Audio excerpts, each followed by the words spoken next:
हम सब एकत्रित हुए हैं हमारी गुरु माँ के स्मृति दिवस की याद में।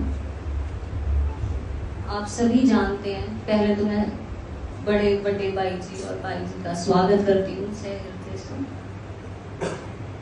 आज सभी आदरणीय सज्जनों, परिवार के सदस्य, सारी संगत, सारी भक्तजनों का मैं तहे दिल से शुक्रिया करती हूँ, क्योंकि आप सभी हमारे साथ हमारे गुरु माँ के स्मृति दिवस की याद में हमारे साथ जुड़े। बहुत बहुत तहे हृदय से धन्यवाद आप सभी का। जो ये नहीं जानते उनको मैं थोड़ा सा हमारे गुरु माँ के विषय में बताना चाहूंगी। जो हमारे गुरु माँ थे या हैं,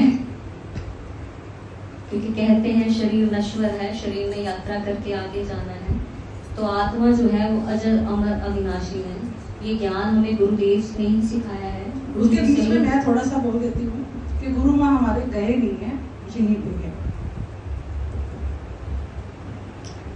हमारे गुरु माँ एक बहुत ही नेक दिल, यूं कहूं कि प्यार करने वाले, दूसरों की मदद करने वाले हृदय के एक इंसान थे। सभी जानते हैं, जो नहीं जानते मैं उनको भी बताना चाहूंगी। वह युवा अवस्था में ही आध्यात्मिक, भजन, गायन, लेखन में अत्यधिक रुचि रखते और वह युवा अवस्था में ही, या यूं कहूं कि अपने जीवन के प्रारंभ से ही श्री अद्वैत स्वरूप आश्रम सार शब्द मिशन नगली वालों से जो जुड़े हुए थे, उनका जो गुरु महाराज के साथ बहुत अति प्रेम था और एक गुरु शिष्य का जो संबंध होता है वो घनिष्ठ था। उन्होंने गुरु महाराज का जीवन चरित्र स्वरूप दर्शन भी, उन्होंने सेवा लेखन का कार्य जो है उनके हाथों से हुआ है। कहते हैं कि गुरुदेव हमें ये सदैव ज्ञान देते हैं कि शरीर जो है वो नश्वर है, एक न एक दिन इसे छोड़कर हम सभी ने जाना है। किंतु गुरु माँ, अगर हम बात करें गुरु माँ के विषय में, तो वो एक ऐसी ना केवल देह थी, किंतु सकारात्मक ऊर्जा जिसे हम कहते हैं, वो ऊर्जा का पुंज थी। वो ऊर्जा का पुंज थे नहीं, वो ऊर्जा के पुंज हैं। क्योंकि जीवन में एक सच्चा संत मिले तो यूं समझो कि सब मिले। जब कहते हैं कि मन जीते तो जग जीते, किंतु अगर संत का, गुरु महाराज का आशीर्वाद जीवन में किसी भी तरह से आ जाए तो जो जीवन है वो धन्य हो जाता है। तो गुरुदेव महाराज की कृपा से आज वे स्वयं अगली यात्रा पर ना जाकर के, कहते हैं एक शरीर छूटता है, जन्म मृत्यु का चक्र है, संसार है, बंधनों का कारण है, किंतु वे सभी बंधनों से छूट करके, जन्म मृत्यु के चक्र से बाहर निकल के आज वे स्वयं एक दिव्य ऊर्जा का पुंज बन करके हमारे बीच में मौजूद है। वो कहीं गए नहीं है, वो हमारे साथ ही है। और ये बातें मैं केवल हृदय से नहीं कह रही हूँ कि हमें सांत्वना देना है हमारे हृदय को या संतुष्टि देनी है, ऐसी कोई भी बात नहीं है। वह स्वयं साक्षात स्वयं ऊर्जा का पुंज बन करके, या यूं कहूँ कि दिव्य ऊर्जा का पुंज बन करके हमारे बीच में मौजूद है। तो जो गया ही नहीं है, जो मौजूद है, तो मेरी आप सब से हाथ जोड़ करके विनती है, जब एक सोल, एक आत्मा दिव्य ऊर्जा में परिवर्तित हो जाती है, यानी कि वो अपनी साधना करके परमात्मा से जुड़ जाती है, तो वो फिर आम ऊर्जा या आम आत्मा नहीं रहती, वो एक दिव्य ऊर्जा का स्वरूप ले लेती है।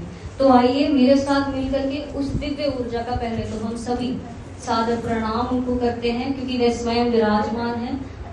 आप सभी, हम सारी संगत मिलकर के उनको प्रणाम कीजिए। धन्यवाद आपका। जाते जाते भी कहते हैं, जब शरीर छूटने वाला होता है तो एहसास हो जाता है कि अब मेरा टाइम आ गया और अब मुझे जाना है ना। तो जब उन्हें ये एहसास हुआ कि अब ये शरीर नहीं रहने वाला, जाने का समय आ गया है, तो उनके हृदय से केवल इतना ही निकलता था, क्योंकि वे जानती थी कि उनके जो हस्बैंड हैं, उनके जो पति हैं, वो कोई आम व्यक्ति नहीं है, वो स्वयं एक ऊर्जा का पुंज है, जो कि हमारे गुरु महाराज हैं।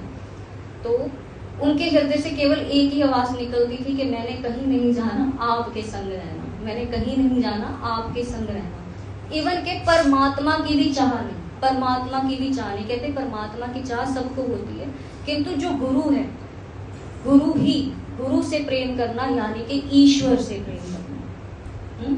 यही है गुरु से प्रेम करना, यानी कि भीतर के सत्य का दरवाजा खोलना, जिसके लिए संसार में हम भटके रहते हैं। हमारा मन सदैव शांत रहता है, पर जब गुरु का आशीर्वाद मिल जाता है तो ये जो जन्म जन्म की भटकना है वो खत्म हो जाती है। यूं ही ऐसा ही कुछ चमत्कार हमारे गुरु माँ के साथ हुआ, क्योंकि उनका जीवन पूरा एक तपस्या था।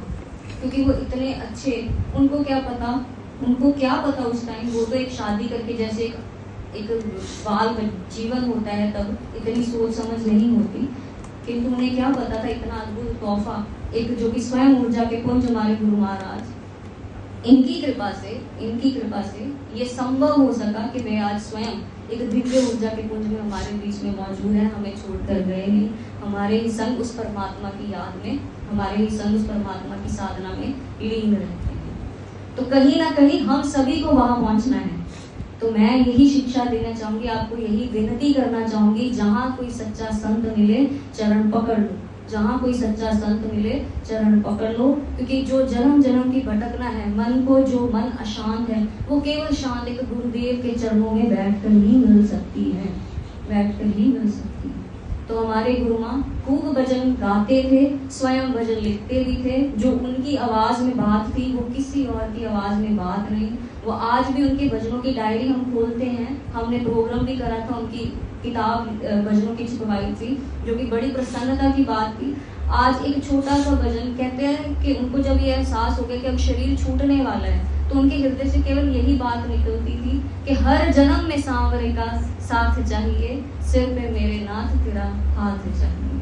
तो मेरे संग सभी मिलकर के एक प्यारा सा प्रिय, उन्हीं का प्रिय भजन, छोटा सा भजन, और फिर भाई जी भजन गाएंगे। चलिए। देखिए, ये भजन जब होश में थे तो लास्ट भजन। चलिए, बोलिए सतगुरु।